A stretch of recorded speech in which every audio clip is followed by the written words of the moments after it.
Hey guys, कैसे हो आप लोग। बहुत बहुत स्वागत है आपका super fast classes YouTube channel पे। दोस्तों, आज की इस वीडियो में हम लोग हिंदी व्याकरण का एक काफ़ी इंपॉर्टेंट टॉपिक, जी हाँ दोस्तों, अलंकार पढ़ने वाले हैं और बिल्कुल डिटेल में पढ़ेंगे। मैं आपको ये श्योर कर सकता हूँ कि आप केवल वीडियो को अंत तक देखते हो तो आपको वीडियो देखते देखते ये अलंकार सारा का सारा याद हो जाएगा, सारी चीज़ें क्लियर हो जाएंगी। देखिए, अलंकार में क्या होता है, रस छंद में क्या होता है कि इसमें परिभाषा याद करना उतना कठिन नहीं होता है, इसका उदाहरण ही बहुत कठिन होता है। उदाहरण हम लोग याद करते हैं, बार बार भूल जाते हैं। तो इसमें मैंने ऐसे ऐसे उदाहरण लिए हैं ना कि आपको आसानी से सारे उदाहरण आसानी से याद हो जाएंगे और इसका अर्थ भी मैं आपको बताता चलूंगा, तो इससे आपके दिमाग में पूरा पूरा बैठ जाएगा। बाकी अलंकार क्या होता है इसके बारे में चलिए अभी जानते हैं, लेकिन उससे पहले यार मैं आपको कहूँगा, चैनल को अभी तक आपने सब्सक्राइब नहीं किया है तो इसी प्रकार की वीडियो देखने के लिए आप चैनल को सब्सक्राइब कर लेना, बेल आइकन को दबा लेना, जिससे मेरी सारी वीडियो की नोटिफिकेशन आपको मिलती रहे।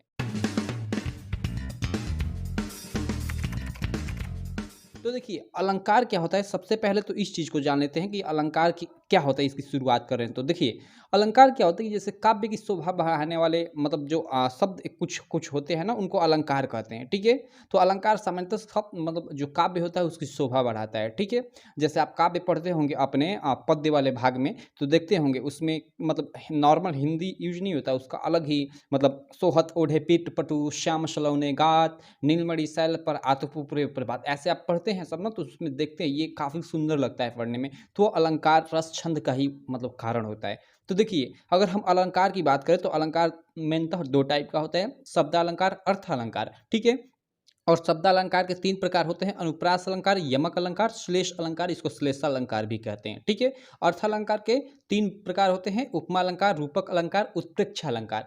अब देखिए यहाँ लॉजिक क्या है कि अगर आप क्लास 10th के स्टूडेंट हैं, ठीक है, क्लास 10th के अगर आप स्टूडेंट हैं, यूपी बोर्ड के खासकर, ठीक है, अदर बोर्ड के आप अगर हो स्टूडेंट तो आप अपने हिसाब से देख लीजिएगा। अगर आप यूपी बोर्ड क्लास 10th के स्टूडेंट है तो आप में केवल ये अर्थ अलंकार के जो तीनों प्रकार होते हैं ना, इन्हीं से प्रश्न पूछता है। मतलब कि तो उपमा अलंकार की तो रूपक की तो उत्प्रेक्षा, इन्हीं में से तीनों में से एक मतलब आपको लिखना रहेगा आपको एग्जाम में। ठीक है, दो दो में आपको अथवा कर दे देगा। लेकिन अगर आप 12th के स्टूडेंट है यूपी बोर्ड के तो आपको ये भी याद करना पड़ेगा, ये भी याद करना पड़ेगा। ठीक है, तो चलिए इस वीडियो में मेरा मेन टॉपिक ये है, ठीक है, ये वाला, इसको मैं आपको कराऊंगा। ठीक है, तो चलिए एक एक कर मैं कराता हूँ। सबसे पहले हम देखते हैं उपमा अलंकार की उपमा अलंकार क्या होता है। देखिए, ये हम लोग अर्थालंकार का फर्स्ट टाइप है उपमा अलंकार। ठीक है, देखिए, जहाँ किसी व्यक्ति या वस्तु की किसी अन्य व्यक्ति या वस्तु से समान गुणधर्म के आधार पर तुलना की जाए या समानता बताई जाए तो वहाँ उपमा अलंकार होता है। कहने का क्या मतलब है, ठीक है,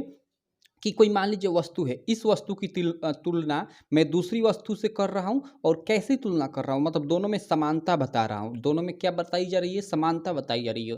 तो ऐसा जो अलंकार होता है ना, वो उपमा अलंकार के अंतर्गत आता है। सिंपल इसका ऐसे आप लोग डिफिनीशन लिख दोगे कि जहाँ किसी व्यक्ति या वस्तु की किसी अन्य व्यक्ति या वस्तु से समान गुणधर्म के आधार पर, कैसा गुणधर्म, समान गुणधर्म के आधार पर तुलना की जाए या समानता बताई जाए तो वहाँ उपमा अलंकार होता है। उदाहरण के तौर पे देखिए, फर्स्ट उदाहरण मैंने लिखा है, यही कहीं पर बिखर गई भग्न विजय माला सी। ये मतलब झांसी की रानी वाले लेशन का है, उसमें पढ़ोगे तो ये आपको मिल जाएगा। ये भग्न है, भ आधा ग और न। ठीक है, तो यही कहीं पर बिखर गई भग्न विजय माला सी। देखिए, जब रानी लक्ष्मीबाई मतलब युद्ध में तब उनका अंतिम चरण होता है, जब वो वीर गति को प्राप्त करती है, तो उसी को मतलब कवि ने वर्णन करते हुए कहा है कि यहीं कहीं पर बिखर गई, मतलब यहीं कहीं पर, मतलब बिखरने का मतलब कि वो मतलब मृत्यु को प्राप्त कर गई। और कैसे, भग्न विजय माला सी। और उनकी तुलना क्या क्या, विजय मतलब विजय, भग्न विजय माला सी मतलब विजय माला से की है, और कैसे मतलब विजयी की है। ऐसा वो भले ही वो मतलब मृत्यु को प्राप्त कर गई, लेकिन कवि के रूप में वो मतलब उन्होंने ऐसे प्रस्तुत किया है कि वो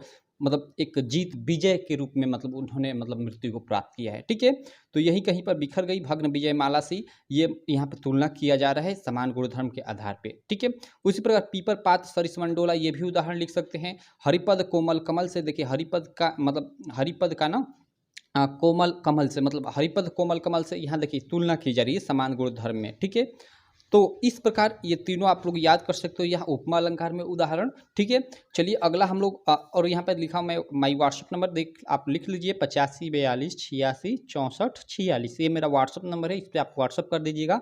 आपको व्हाट्सअप का लिंक मिल जाएगा, मतलब इस पे मैसेज करेंगे तो आप अपने ग्रुप में ज्वाइन कर लीजिएगा, चाहे क्लास 10th के हो स्टूडेंट आप या 12th के। यहाँ देख लेते हैं सेकंड हम लोग का रूपक अलंकार आ जाता है। रूपक अलंकार हम लोग देख लेते हैं यार कि रूपक अलंकार क्या होता है। देखिए, जहाँ उपमेय और उपमान में अभिन्नता प्रकट की जाए वहाँ रूपक अलंकार होता है। देखिए, अलंकार के कई मतलब जैसे एक तरह से बोले तो इसका अंग होते हैं, जैसे उपमेय हो गया, उपमान हो गया, इसके अलावा और 2 अंग होते हैं। लेकिन देखिए, और इसका देखिए आप लोग काफ़ी देखे होंगे ना कि इसका स्पष्टीकरण, कितने लोग इसका स्पष्टीकरण भी कराएँगे, ठीक है? तो देखिए, ये आपके एग्जाम में स्पष्टीकरण लिखने को नहीं आता है, ठीक है? केवल 2 मार्क में आएगा, तो 2 मार्क में तो भाई आपने ये पर इसकी डिफिनीशन लिख दिया, एक उदाहरण लिख दिया, हो गया, क्योंकि 2 मार्क के लिए ज़्यादा लिखना उचित नहीं है। तो स्पष्टीकरण नहीं आता है, तो मैं इसीलिए स्पष्टीकरण आपको नहीं बताया हूँ, ठीक है? तो देखिए, रूपक अलंकार क्या लिखोगे कि जहाँ उपमेय और उपमान में अभिन्नता प्रकट की जाए वहाँ रूपक अलंकार होता है। अब ये उपमेय और उपमान क्या होता है, ये आपको क्वेश्चन मतलब यहाँ पे उठ रहा होगा दिमाग में। तो चलिए उदाहरण के माध्यम से हम लोग क्लियर कर लेते हैं कि उपमेय क्या होता है और उपमान क्या होता है। देखो यहाँ पे जैसे हम लोग का उदाहरण है, चरण कमल बंदौ हरि राय, ठीक है? या इसी उदाहरण में देख लो, ठीक है? यहीं पे देख लो कि यहीं कहीं पर बिखर गई भाग्य विजय माला सी, मतलब यहीं कहीं पर बिखर गई, यानी यहाँ रानी लक्ष्मीबाई की बात की जा रही है। उनकी तुलना किससे की जा रही है? भग्न विजय माला से, मतलब विजय विजयी मतलब जो होता है ना फूलों का माला, उससे तुलना की जा रही है। तो यहाँ एक उपमान है और एक उपमेय है, ठीक है? तो इसी प्रकार यहाँ देखिए उदाहरण है कि चरण चरण कमल बंदौ हरि राय, ठीक है? मतलब वही इसको आप जब ये आपकी ना हिंदी की बुक है उसी का एक उदाहरण है। मतलब यहाँ चरण में कमल का मतलब भेद रहित किया जा रहा है, तो वही कह रहा है ना कि भेद रहित मतलब वही अभिन्नता प्रकट की जा रही है, ठीक है? तो एक चरण और एक कमल, इसमें से एक उपमेय है और एक उपमान है, ठीक है? बाकी आपको ज़्यादा डीप में जाने की जरूरत नहीं है, आप सीधे याद कर लीजिए जहाँ उपमेय और उपमान में अभिन्नता प्रकट की जाए वहाँ रूपक अलंकार होता है। बस उदाहरण में चरण कमल बंदौ हरि राय, काम खत्म। 2 नंबर का ये बस आ जाएगा आपके एग्जाम में। चलिए उत्प्रेक्षालंकार पे हम चलते हैं। उत्प्रेक्षालंकार में जहाँ उपमेय में उपमान की संभावना व्यक्त की जाए, देखिए यहाँ उपमेय और उपमान में अभिन्नता प्रकट की जा रही थी और यहाँ उपमेय में उपमान की संभावना की जाएगी, ठीक है? और वहाँ पे क्या होगा? वहाँ पे होगा आपका उत्प्रेक्षा अलंकार, ठीक है? चलिए देख लेते हैं कैसे भाई, कैसे ये संभव है। तो देखिए उदाहरण के तौर पे, सोहत ओढ़े पीठ पटु श्याम सलोने गात, मनौ नीलमणि शैल पर आत्मु प्रयो प्रभात। देखिए यहाँ सोहत ओढ़े पीठ पटु श्याम सलोने गात, मतलब श्याम अपने सलोने, मतलब वही आप देखते हैं ना उनके मतलब शरीर का एक अलग ही रंग होता है। तो श्याम अपने सलोने शरीर पे पीले वस्त्र को धारण किए हुए हैं, ठीक है? वह मानो ऐसा लग रहा है कि जैसे सुबह सुबह नीलमणि सैल पर सूर्य का प्रकाश पड़ रहा है। तो यहाँ देखिए श्याम अपने शरीर पे क्या ओढ़े हुए हैं? मतलब पीला वस्त्र, और वह पीला वस्त्र कैसा मतलब उनके शरीर पे लग रहा है, मानो ऐसे कि जो नीलमणि सैल है उस पर सुबह सुबह सूर्य का प्रकाश पड़ रहा है। तो देख रहे हैं यहाँ मतलब एक दूसरे में मतलब संभावना व्यक्त की जा रही है, ठीक है? श्याम के सलोने शरीर पे जो पीला वस्त्र है उसकी मतलब किससे संभावना व्यक्त की जा रही है कि वह नीले मतलब सुबह सुबह ही नीलमणि सैल पर जैसे सूर्य का प्रकाश पड़ता है और यह सैल जैसे चमकती है, वैसे मतलब उसकी संभावना व्यक्त की जा रही है। तो ये आपका उत्प्रेक्षा अलंकार का उदाहरण है, ठीक है? ये सारे आसान आसान उदाहरण है, ये आपकी मतलब हिंदी की बुक का ही 10th का उदाहरण है, तो आपको आसानी से याद हो जाएगा, इसलिए मैंने इसको ले लिया है, ठीक है? तो आप लोग याद कर लीजिए, सोहत ओढ़े पीत पटु श्याम सलोने गात, मनौ लीनमणि शैल पर आत्मु प्रयो प्रभात, और ये उत्प्रेक्षा अलंकार का उदाहरण था। तो इस प्रकार हमने 3 उदाहरण उपमा, रूपक और उत्प्रेक्षा तीनों देख लिया, ठीक है? तो आप इन तीनों को क्लियर कर लीजिएगा। क्या होता है कि 10th के बोर्ड एग्जाम में ना, 10th के बोर्ड एग्जाम में कोई 2 अलंकार दे देगा, जैसे उपमा दे दिया, ठीक है? और अथवा कर उत्प्रेक्षा दे दिया। कहेगा कि उपमा तथा उत्प्रेक्षा में से किसी एक का उदाहरण तथा मतलब परिभाषा सहित उदाहरण लिखिए। तो आपको एक ही करना होगा। अब देखिए आप इसमें 3 ठे पढ़े, तो 3 ठे पढ़े, तो अगर आपको 3 में से अगर 2 भी याद रहता है तो यहाँ क्योंकि 2 में अथवा कहता है तो एक आपका तो फंस ही जाएगा। तो आप तीनों में से 2 भी आपको याद रहता है तो काम चल जाएगा। बाकी मैं कहूँगा कि आपका जो ये अर्थालंकार का तीनों प्रकार है ना, उपमा, रूपक, उत्प्रेक्षा, इसको 10th वाले याद कर लेंगे और 12th वाले तो भाई ये भी याद करना पड़ेगा, ठीक है? तो चलिए मैं मिलता हूँ आपसे नेक्स्ट वीडियो में। आई होप आप लोग को ये वीडियो काफ़ी अच्छी लगी होगी। वीडियो अच्छी लगी तो या चैनल को सब्सक्राइब करना, वीडियो को लाइक करना और अपने सारे दोस्तों में इस वीडियो को शेयर करना बिल्कुल मत भूलना।